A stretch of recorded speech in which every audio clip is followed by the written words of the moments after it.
सही था। कहाँ जा रही हो तुम? अपनी विसल भूल गई।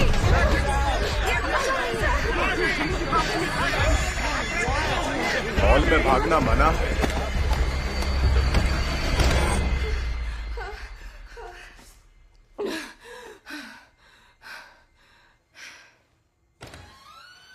एक क्रैकन खुला घूम रहा है, इसलिए तुम्हें बॉडीगार्ड की जरूरत है। तुम स्वीट हो। वो मॉन्स्टर यहाँ कहीं पर भी हो सकता है। मैं लड़ूंगा तुम्हारे चेल्सी, मैं बात कर सकती हूँ? ओके, सब भर जाओ। Private talk time. बाय। तो क्या हुआ? चेल्सी, कल रात जो हुआ उसके लिए सॉरी। ये माफी वाफी बाद में मांग लेना। अभी सीधे सीधे कहो जो तुम्हें कहना है। देखो, मैं तुम्हें जमीन पर आए एक दिन हुआ और तुम सबसे घुल मिल गई। मैंने अपनी पूरी जिंदगी यहाँ बिताई है, फिर भी अजीब फील करती हूँ। मुझे बस बनना है रूबी गिलमन, एक नॉर्मल टीनेजर। बू, उसमें कोई मजा नहीं है। रूबी, तुम एक विशाल क्रैकन हो। तुम्हें नहीं लगता तुम्हारा मकसद एक नॉर्मल टीनेजर बनने से थोड़ा ज्यादा होना चाहिए? ओह, मेरी क्यूट नन्ही फ्लॉपी बेबी कपी गर्ल। पता है तुम्हें क्या चाहिए? एक मर्मेड टेल और कमाल के बाल। नहीं, काश होती। रूबी गिलमन, तुम्हें ये देखना है कि तुम्हारी लाइफ कमाल की हो सकती है। तुम्हें जरूरत है एक सुपर सीगर रिच डे की।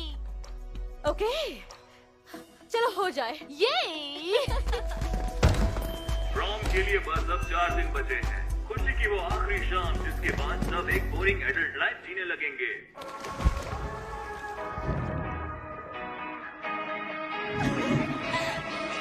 I bought a ticket to life, rose-colored eyes, made a home in halls of mirrors.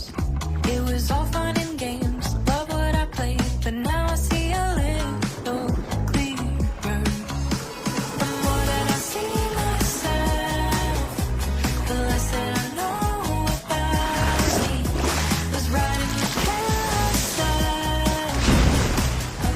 आज का दिन कमाल का था। I mean, 7 समंदर 7 घंटों में। और जरा सोचो, मैंने आज तक मरीन बायोलॉजिस्ट क्वार्टरली में जो कुछ पढ़ा था वो कितना गलत था। सॉरी, मैं कुछ ज्यादा बोल रही हूँ क्या? नहीं।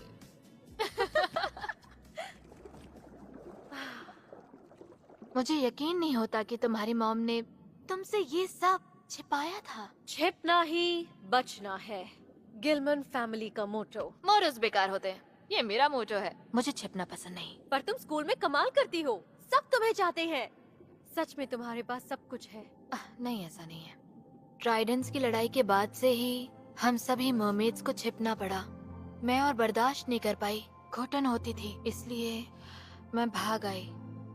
पर जब मैं ओशन साइड हाई में आई तो मैं अकेली थी, कोई मेरी असलियत को नहीं देख पाया।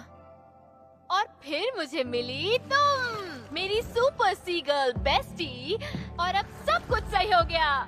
अगर ये मर्मेड वर्सेस क्रैकन वॉर नहीं हुई होती तो कितना आजाद महसूस करते, वो भी हर वक्त। ओह हाँ, पर मतलब 2 टीनेजर्स इतिहास को तो नहीं बदल सकती।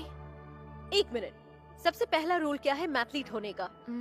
कभी एक मैथलीट होने की बात ना करें। नहीं, हम इवेल्युएट करते हैं प्रॉब्लम को। चेल्सी, कम ऑन, कोई तो रास्ता जरूर होगा, फिर तुम्हें क्रैकन से छिपना नहीं पड़ेगा और मुझे एक प्रिंसेस वॉरियर बनके अपनी मर्जी के खिलाफ लड़ना नहीं पड़ेगा। वैसे एक रास्ता तो है, जरा सोचो। चेल्सी वैंडरजी और रूबी गिलमन ने समंदर को बचाया, द ट्राइडेंट ऑफ ओशियानस को ढूंढकर। वो बड़ा फॉग जो मेरी ग्रैंडमा ने बताया था। हाँ, द ट्राइडेंट। मेरी बात सुनो, एक बार ट्राइडेंट हमें मिल जाए तो हम सबको दिखा सकते हैं कि इस वॉर की जरूरत नहीं है। वो शांति का एक प्रतीक बन सकता है। फिर ग्रैंडमा को मुझे लड़ाई की ट्रेनिंग नहीं देनी पड़ेगी। मैं समंदर और जमीन पर रह पाऊंगी, वो भी अपने असली रूप में, और कोई लड़ाई नहीं। और मर्मेड्स को कभी भी डर के नहीं जीना पड़ेगा। कोई छिपना नहीं, लड़ाई नहीं, छिपना नहीं, लड़ाई नहीं, छिपना नहीं, लड़ाई नहीं, छिपना नहीं। मुझे डर लग रहा है कि कैरल, कम ऑन। लाइब्रेरी में एग्जैक्टली क्या हुआ था किसी को नहीं पता। हमेशा हेडफोन पहनना अच्छा है। शायद गैस लीक हो। यकीन मानो तुम्हारे बायर्स को ओशन साइड की शांति अच्छी लगेगी। यहाँ